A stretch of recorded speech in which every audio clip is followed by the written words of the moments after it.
جب ہم کربلا پر کوئی بات کرتے ہیں تو یہ فوراً کہہ دیا جاتا ہے بھائی یہ تو یزیدی ہیں، یزید کے سپورٹ میں بول رہے ہیں، یزید کا ڈیفنس کر رہے ہیں، یہ یزید کو گالی کیوں نہیں دے رہے ہیں، یہ یزید کو یزید پلیت کیوں نہیں کہہ رہے ہیں، یہ یزید کو ملعون کیوں نہیں کہہ رہے ہیں۔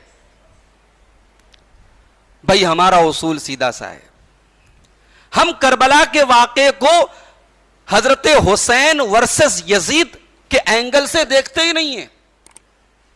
ہم یزید کو حضرت حسین کے مقابلے میں نہ تو کھڑا کرتے ہیں نہ کھڑا کر سکتے، ہم سوچ بھی نہیں سکتے۔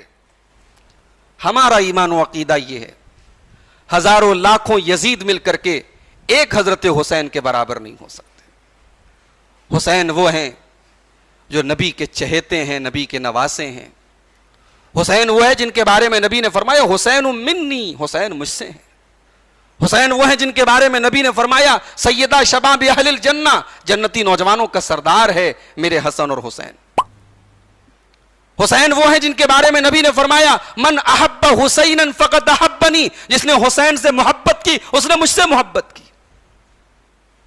تو یہ بات یاد رکھیے کہ ہم کربلا کے واقعے کو جب بیان کرتے ہیں تو نعوذ باللہ ہم حضرت حسین اور یزید کا مقابلہ نہیں کرتے، ہم ان دونوں کو مقابلے کے لائق سمجھتے ہی نہیں ہے بھائی۔ ہمارا عقیدہ یہ ہے ایک صحابی کے مقابلے میں ایک غیر صحابی کو کھڑا نہیں کیا جا سکتا۔ غیر صحابی تقوی اور طہارت کے جتنے اونچے معیار پر پہنچ جائے وہ ایک صحابی کے پاؤں کی دھول کے برابر نہیں ہو سکتا۔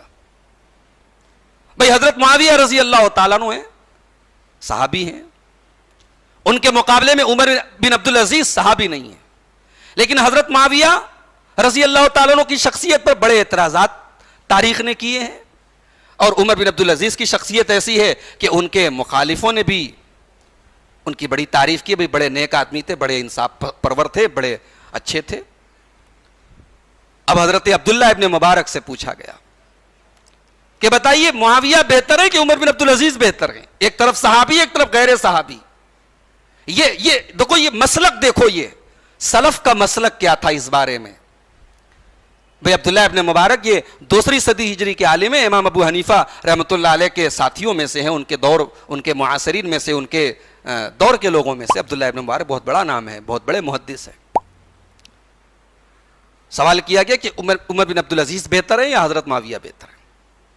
اب حضرت عبداللہ ابن مبارک جواب کیا دیتے ہیں کہ حضرت معاویہ نے رسول اکرم کے ساتھ جس گھوڑے پر بیٹھ کے جہاد کیا تھا اس گھوڑے کی ناک میں بیٹھی مٹی اور غبار اور دھول بھی عمر بن عبدالعزیز سے 1000 گنا زیادہ افضل ہے۔ یہ عقیدہ تھا ہمارے سلف کا۔ تو یہ پہلے دماغ سے نکال لو کہ ہم حسین ورسز یزید کا کوئی مقابلہ کرانے آج یہاں نہیں آئے ہیں کربلا کے واقعے کے سلسلے میں۔